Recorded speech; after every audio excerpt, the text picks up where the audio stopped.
Wow, this is huge. It's so much bigger than I thought it would be. This is the Terracotta Army. 8,000 warriors buried over 2,000 years ago. For over 2,000 years, the world believed the Terracotta Army existed for one reason: to protect Emperor Qin Shi Huang in the afterlife. 8,000 silent soldiers, frozen in formation, facing outward, waiting. But explorer Albert Lin's investigation into the mausoleum complex revealed something the history books never told us. The army isn't just guarding a body. Buried beneath the same fields are acrobats, musicians, government officials, exotic birds, and rivers of liquid metal described in ancient texts and confirmed by modern science. The day the Earth cracked open, March 1974, a small village called Xi'an, just outside the city of Xi'an in central China. A group of farmers was doing something farmers had done in that same dry, dusty soil for generations, digging a well. The land had been suffering through drought and water was desperately needed. Nobody expected to find history. But a few feet down, their shovels hit something that wasn't rock and wasn't dirt. It was a face, a clay face, life-sized, staring straight up at them. What those farmers stumbled into was the tip of one of the largest and strangest discoveries in human history: an underground army standing exactly where it had stood for over 2,000 years, waiting in the dark. Archaeologists were called in almost immediately, and what they slowly uncovered defied belief. Row after row of soldiers, each one roughly 6 feet tall, made of fired clay, standing shoulder to shoulder in military formation. Infantry, archers, cavalry, generals, chariots pulled by full-size clay horses. As excavation continued over the following decades, the number climbed into the thousands. Today, estimates put the total figure count at over 8,000 soldiers, spread across multiple massive underground pits, along with hundreds of horses and dozens of wooden chariots, most of which had rotted away and left only their bronze fittings behind. And here's the detail that still stuns historians. No two faces are exactly alike. Each soldier has individual facial features, hairstyles, and expressions. Some archaeologists believe the craftsmen used a mix-and-match system of interchangeable molded parts, then hand-finished each face to create the illusion of thousands of real, unique individuals. Others believe actual soldiers from the Qin army may have been used as visual references. Either way, the effect is haunting. An army that looks less like statues and more like a frozen photograph of real men, ready to march. But here's what almost nobody outside of archaeology circles realized for years. The soldiers weren't the point. They were the warning sign. The farmers hadn't stumbled onto the treasure. They'd stumbled onto the front gate. Because less than a mile away sat a massive, forested, pyramid-shaped mound of earth, a hill, really, one that locals had walked past for 2,000 years without knowing what it actually was. That mound is the tomb of Qin Shi Huang himself, the man who unified China's warring states in 221 BCE and became its first emperor.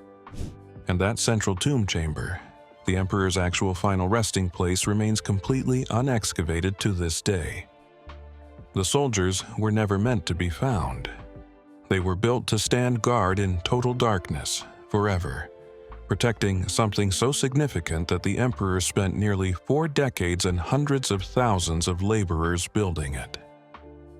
The real question archaeologists have spent 50 years trying to answer isn't, why did he build an army of clay? It's, what exactly is that army protecting? That answer turns out to be far stranger and far larger than anyone expected. The historian who wrote the first clue. To understand what's really buried beneath Xi'an, you have to go back further than 1974. You have to go back to a Chinese historian named Sima Qian, who was writing about a century after Qin Shi Huang's death. Sima Qian is often called the father of Chinese historiography, and his sweeping historical work, known as the Records of the Grand Historian, is one of the most important texts in Chinese history. Inside it, he included a description of Qin Shi Huang's tomb, so extravagant that for centuries many scholars assumed it was exaggerated legend, poetic flourish, or outright myth. According to Sima Qian's account, the tomb wasn't simply a burial chamber. It was designed as a complete miniature universe. The ceiling was said to be inlaid with pearls arranged to mimic the constellations of the night sky. Below, on the floor of the chamber, was supposedly a scale model of the emperor's entire empire, mountains, palaces, and territories rendered in relief. And running through that miniature landscape were rivers. Not rivers of water, but rivers of liquid mercury, engineered to flow and simulate the great rivers of China, including the Yangtze and the Yellow River, kept moving by some kind of mechanical system.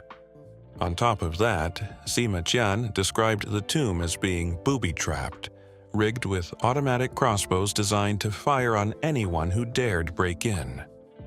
For most of history, this read like a ghost story, a wildly embellished tale meant to add mystique to a long-dead ruler. There was no way, skeptics argued, that a tomb built in the 3rd century BCE could contain functioning mechanical traps or literal rivers of toxic liquid metal. It sounded like myth stacked on myth. Then modern science got involved, and modern science did something historians rarely get to see. It started proving the ancient account right. Starting in the 1980s, researchers began taking soil samples from in and around the burial mound itself, not digging into the tomb, but testing the ground surrounding it. What they found stopped skeptics cold. Soil samples taken from around the burial mound consistently showed mercury concentrations significantly above normal local background levels, with the highest concentrations appearing in the exact locations that corresponded to where Sima Qian said the miniature rivers should be. In other words, the myth lined up with the map. Not roughly, precisely. This is the moment the story stopped being folklore and became one of the most tantalizing unsolved puzzles in archaeology. If a 2,000-year-old written account was right about the mercury, what else might it be right about? And more importantly, why would any emperor go to such extreme, dangerous lengths just to be buried? The answer, historians increasingly believe, is that Qin Shi Huang wasn't building a grave. He was building an afterlife. A complete, functioning, eternal version of the empire he had spent his life conquering, and he intended to rule it forever, underground, exactly as he had ruled it above. Science confirms the rivers of mercury. Let's slow down on the mercury because this is the detail that turns the Terracotta Army from a cool historical artifact into something that feels almost like science fiction.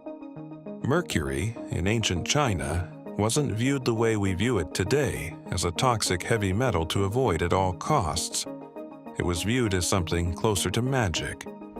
Alchemists and physicians of the era believed mercury held the key to immortality, and it was a common ingredient in so-called elixirs of life that emperors and nobles consumed in a desperate attempt to extend their lifespans. Mercury was considered an elixir of life at the time, which explains why an emperor obsessed with cheating death might want an entire tomb built around it. Not despite the danger, but almost because of it. And here's a genuinely unsettling twist. Many historians now believe Qin Shi Huang's own obsession with immortality potions containing mercury may have contributed to his death. He died in 210 BCE, probably as a result of mercury poisoning, meaning the same substance he believed would make him live forever may have been what killed him at just 49 years old. So, how do we know the mercury rivers Sima Qian described might actually exist under that mound? Scientists have used more than one method to check, and they all point in the same direction. The first method was direct. soil sampling around the base and slopes of the burial mound. Multiple surveys, conducted over several decades, have returned the same result: mercury levels far above what you'd expect from natural background contamination, concentrated in patterns that roughly trace out the shape of ancient China's river systems. The second method is more remarkable because it doesn't require touching the ground at all. Researchers have used a technique involving laser-based atmospheric sensing to measure mercury vapor in the air directly above the tomb mound. Using a mobile scanning system, scientists measured atomic mercury levels in the air above the tomb from 3 different locations around the mound, and found elevated readings that correlated with the earlier soil sampling results. In some spots, concentrations reached levels roughly 3 to 5 times higher than typical background pollution in the surrounding area. Mercury doesn't just appear in soil and air at those concentrations by accident. Something down there is actively producing it, seeping slowly through 2,000 years of packed earth. A study published in 2020 detected unusually high levels of mercury in the soil around the burial mound, reinforcing the theory that vast mercury rivers may indeed lie hidden inside the sealed chamber. This is where the story shifts from legend to physical evidence. We are not just trusting an old book anymore. We are measuring, with modern instruments, the actual chemical fingerprint of a myth. And it's real. But mercury rivers were never meant to just sit there decoratively. According to the ancient descriptions, they were engineered to flow mechanically, simulating moving water. Whether that mechanism still functions in any way after 2 millennia is unknown and, frankly, unlikely, but the fact that the substance is still there, still detectable, still leaching into the surrounding soil after over 2,000 years, tells us something important. Whatever was built inside that chamber was built to last forever, which raises the obvious question: what else is down there with it? The army was never alone. Here's the part of the story that most casual visitors to Xi'an never fully absorb, and it's the key to understanding what the Terracotta Army is actually guarding. The soldiers are not the whole complex. They aren't even close to the whole complex. The pits containing the 8,000+ warriors sit about a mile away from the actual burial mound, positioned like an outer defensive perimeter, literally between the tomb and the direction from which enemy forces were expected to approach in the Emperor's time. That positioning alone tells archaeologists something important. The army wasn't built to be admired. It was built as a military formation with a tactical purpose, facing outward, protecting the actual prize behind it. And as excavation expanded outward from the original 3 warrior pits over the following decades, archaeologists began finding something nobody anticipated: pits filled with figures that had absolutely nothing to do with warfare. One pit revealed a set of terracotta acrobats and strongmen caught mid-performance, muscular and half-clothed, nothing like the armored soldiers nearby. Another contained bronze waterfowl, cranes, swans, and ducks, arranged along what researchers believe was once a man-made ceremonial waterway, accompanied by tiny terracotta musicians who appeared to have once played instruments to entertain the birds. Yet another pit contained figures dressed not as soldiers, but as civil officials and administrators, complete with the tools bureaucrats of the era would have carried, like small knives used for correcting bamboo strip documents. There's also a pit believed to represent stables, containing terracotta grooms and the remains of real horses, and evidence of an entire underground office meant to keep the empire's administrative machinery running. Put it all together, and a very different scenario is built. This isn't a tomb with a bonus army attached. It's a miniature, fully staffed empire, buried underground in its entirety. Multiple pits containing bronze weapons, acrobatic figures, and officials, all designed to replicate the emperor's court and military might in the afterlife. The soldiers guard the perimeter, The officials keep the empire administratively running. The musicians and performers provide entertainment. The stables provide transportation. And at the center of it all, sealed inside that still unopened mound, lies the emperor himself, presumably surrounded by the mercury rivers, the pearl-studded ceiling, and treasures no living person has seen in over 2,000 years. The full tomb complex covers over 56 square kilometers, an almost incomprehensible scale for a single burial project. To put that in perspective, that's roughly the size of a mid-sized city, built entirely to service one man's journey into the afterlife. So, when people ask, what is the Terracotta Army really guarding? The honest answer is that it was never just guarding a coffin. It was guarding an entire underground civilization, built brick by brick, figure by figure to let an emperor rule forever, even in death. Albert Lin and the Search Beneath the Soil. This is where explorer and engineer Albert Lin enters the story. Lin has built a career combining hands-on archaeology with advanced remote sensing and imaging technology, working to investigate ancient sites without physically disturbing them. A discipline that matters enormously at a location as fragile and politically sensitive as Qin Shi Huang's mausoleum. His work, produced with National Geographic, focused on peeling back the layers of the wider mausoleum complex surrounding the Terracotta Army, investigating the full tomb complex, described as the largest ever discovered, much of which has gone largely unexcavated. Rather than treating the warriors as the endpoint of the story, Lin's investigation treated them as a single piece of a far bigger structure, one that stretches for miles beneath the fields around Xi'an. That approach lines up directly with what physical excavation has already confirmed. This is a site built in overlapping, deliberate layers, not a single grave with statues scattered around it.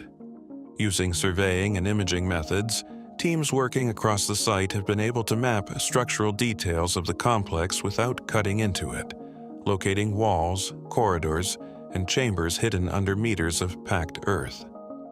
Scientific surveys using ground-penetrating radar have revealed a central chamber that likely contains the emperor's coffin, along with other treasures, confirming that the burial chamber described by Sima Qian over 2,000 years ago genuinely does sit at the heart of the mound, largely intact. This is the part that should genuinely surprise people. We have never opened it, and yet we already know an enormous amount about what's inside, purely from remote sensing, soil chemistry, and historical cross-referencing. Ground-penetrating radar and other geophysical methods have outlined the walls, gates, and internal structure of the burial complex, and confirmed that the central chamber itself remains structurally intact. For Lin and researchers working alongside him, the goal was never to walk away with a single dramatic answer. It was to keep proving, piece by piece, that an ancient text most people dismissed as exaggeration was actually closer to a blueprint. Every scan that confirms a wall where Sima Qian said a wall should be, every mercury reading that lines up with where a river should flow, adds weight to the idea that this entire underground complex was engineered with the same precision the terracotta soldiers themselves were sculpted with. The soldiers, in that sense, aren't just guarding the emperor's body. They're the visible edge of an underground blueprint that historians are still slowly filling in, one scan at a time. Why nobody has ever opened the tomb. Given everything we know, the mercury, the scale, the confirmed structure sitting almost perfectly intact beneath that mound, the obvious question is, why hasn't anyone just gone in and opened it? The answer isn't mystery or superstition. It's science, and it's a lesson archaeologists learned the hard way right at this very site. When the first terracotta soldiers were excavated back in the 1970s, researchers discovered that the figures had originally been painted in vivid color, reds, greens, blues, and purples, giving the army a lifelike, almost theatrical appearance rather than the plain gray-brown clay we see in museums today. But that paint had been sealed away from oxygen and light for over 2,000 years. The moment the soldiers were exposed to open air, the paint began to curl, flake, and disintegrate. The delicate painted layers on their surfaces quickly curled and flaked off shortly after exposure to environmental changes, leaving behind the plain earthen warriors we recognize today. In many cases, this happened within minutes.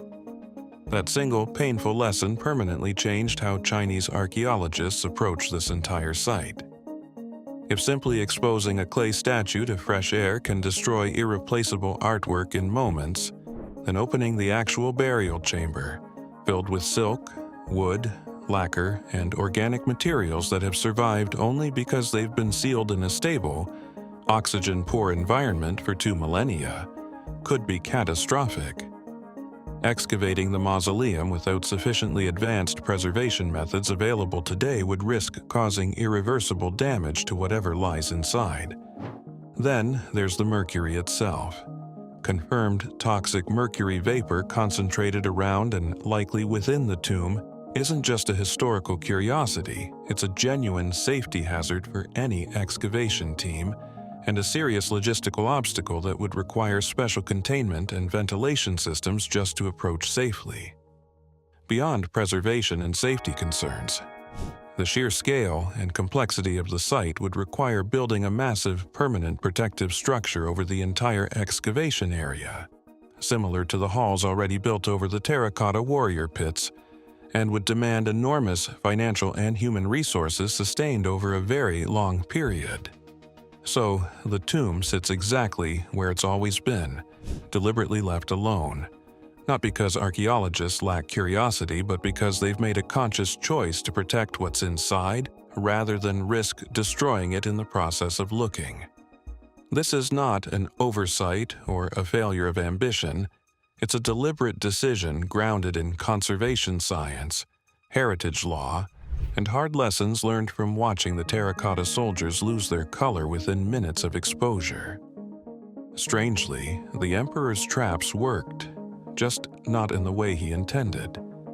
It isn't crossbows keeping us out.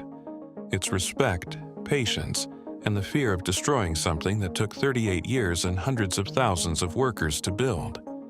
What the army is really guarding.